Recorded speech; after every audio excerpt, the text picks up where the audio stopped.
To anyone who's ever traveled to an East Asian country, it's very easy to feel like an outsider almost immediately. And I'm not just talking about judgment of physical appearance, but rather the seemingly monolithic cultures that pervade in nearly every country of the region that is referred to as East Asia, or sometimes less commonly Northeast Asia to distinguish from Southeast Asia.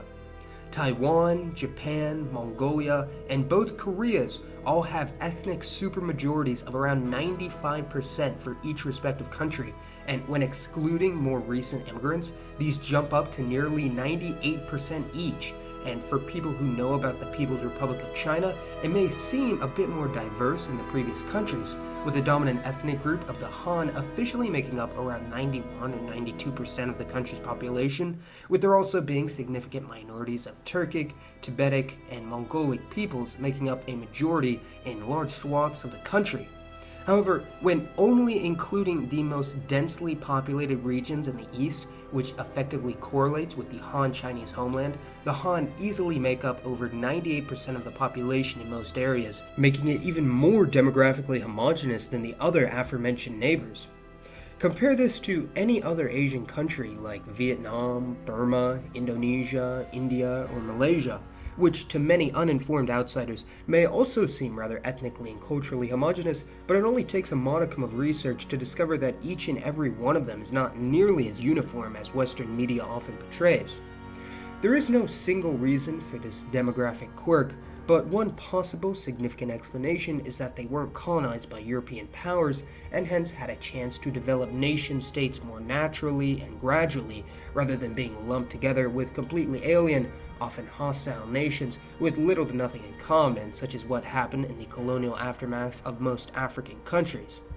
However, this doesn't explain everything, as even a country such as Thailand, which was also never colonized by Europeans and developed its own borders more or less on its own accord over many generations, is also quite ethnically diverse, with there being huge degrees of permeation by Khmer and Burmic peoples, along with the massive wave of Chinese immigrants since ancient times. However, there are no large immigrant communities in East Asian countries, and there really aren't significant cases of mass ethnic regional diversity, with arguably the closest example of this being the state-sponsored Han colonization of autonomous regions of China, such as Inner Mongolia, which already has a Han majority, Xinjiang in the east, which has led to frequent clashes with the Islamic Uyghur community, Tibet, which, as many know, is already yearning for independence for quite some time, and lastly, the Sinicization of the Thai and Hmong peoples of southwest China, whose native culture and peoples are arguably much more similar to Southeast Asia than the rest of East Asia. First off, before we discuss the modern socio-cultural landscape of the region of East Asia today, we must look at the genetic history and ethnogenesis of these people groups, which begins some tens of thousands of years ago with a distinct migration from the peoples that populated either Western or Southern Eurasia.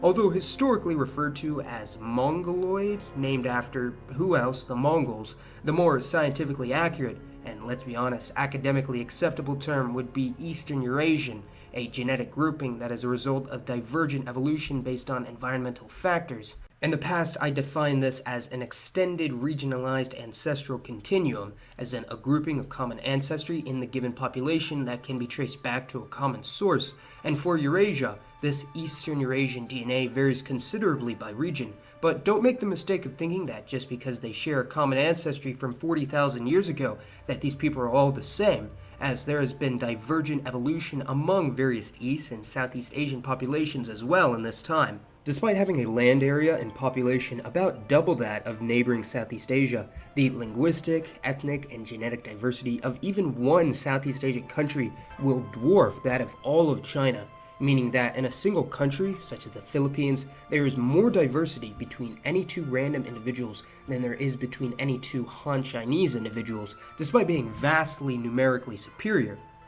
This is due to a variety of factors, but it's important to realize that virtually all Southeast Asians have ancestry from the pre-East Asian population of the region that has existed since the first migrations out of Africa, and hence have a high degree of genetic disparity from the Eastern Eurasians to the north, and hence having a degree of this ancient Southern Eurasian ancestry best typified in the modern Andamanese or tribal people of the interiors of Malaysia and the Philippines suggests a much higher degree of genetic diversity. The inclusion of a moderately high Denisovan genetic component in the successors of various indigenous Southeast Asian groups further exacerbates levels of genetic and phenotypic diversity in the region. And lastly, the isolation and splintering caused by intergenerational separation on the many islands of maritime Southeast Asia has resulted in a higher degree of diversity in just about every way. For instance, who would have more cross-cultural and genetic contact in the long run? Two villages that are 20 miles away on the mainland, or two villages that are only 2 miles away but separated by a body of water? This is also one of the major reasons for the distinct genetic and phenotypic anomalies of the ethnic Japanese when compared to other East Asians, as the indigenous people of the Japanese archipelago are an ancient group known as the Jomon, a distinct gene pool that evolved in isolation from the rest of the Eastern Eurasian population for quite some time, and whose phenotype and culture is best preserved in the full-blooded Ainu individuals from the island of Hokkaido in northern Japan. The Japanese islands were invaded, and the Jomon people were conquered roughly 2,000 years ago by a group of people from the mainland of Asia, hypothesized to have originated in the Korean peninsula known as the Yayoi, who were not only of a different ethno-linguistic stock than the Jomon, but were easily distinguishable by physical appearance as well, with all Japanese being descendants of both the Jomon and Yayoi in varying levels, but with Jomon ancestry currently only hovering at around 10 to 15% of the genes of most Yamato, or ethnic Japanese, and hence not having quite a noticeable impact. The Mongols are actually the most culturally, linguistically, and genetically distinct major East Asian ethnic group, even more so than the Japanese, sharing a large degree of ancestry with certain indigenous North Asian or Siberian peoples, albeit without the same Western Eurasian-derived ancient North Eurasian DNA that has created the hybridized people groups such as the natives of the Volga and Ural regions, along with the Native Americans, interestingly enough. The modern Mongol language and culture is a result of the fusing of countless diverse tribes, without a doubt most heavily tied with the Proto-Turkic peoples, and perhaps more distantly the Tungusic peoples, the largest of which you know as the Manchurians, or Manchu, a group from northeast China that rose to great prominence in the Qing dynasty, lasting from the 17th to 20th centuries. The Manchu and closely related Jurchen people have their origins in the north, above the Han and Korean homelands, and were a rather powerful people group for their size, having conquered the entirety of China twice actually, with the establishment of the Jin and Qing dynasties, although they never really had a policy of imposing their ethnic and cultural identity onto the much larger Han population that they conquered, and the Qing dynasty was gladly deposed by the Chinese in the early 20th century. The remaining Jurchens in the east were completely assimilated into the Korean nation, and the Manchus are actually in a process of complete assimilation into the Han population as well, considering that the Manchurian language has just about gone extinct as a native tongue among the modern Manchu population, currently hovering around 10 million people, which may sound like a lot, but considering China's population stands at nearly 1.4 billion, this doesn't even amount to 1%. The largest minority group in the Han-dominated areas of China today would be the Hui, an Islamic people who actually do speak the same language as the neighboring Han, but due to historic and cultural connections to the Middle East, not to mention their Muslim faith, they are considered to be a separate ethnic group by the Chinese society, although even then, they only make up around 1 to 3% of the population in most eastern provinces.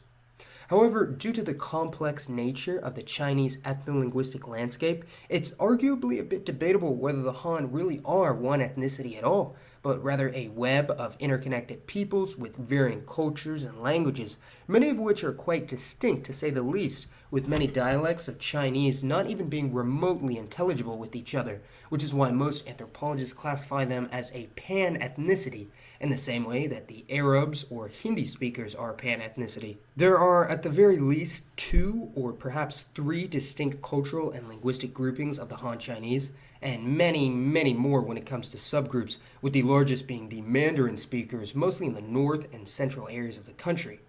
Most people are aware that the Chinese in the south, including the Min, Hakka, or Cantonese, have quite the distinguishable culture and even appearance from those in the north, and even then, one could argue that the centuries-old communities of overseas Chinese descendants living in Southeast Asian countries like Malaysia, the Philippines, Thailand, and Indonesia could be considered their own ethno-cultural grouping as well, seeing as to how they have absorbed much of the culture of the surrounding native peoples. Now, there actually was European-style colonization and settlement established by the Japanese during their conquest and occupation of the rest of East Asia, and they had a rather interesting policy when it came to the treatment of their neighbors, of the Koreans, who are actually thought of as the closest people group to the Japanese from a linguistic, cultural, and genetic standpoint.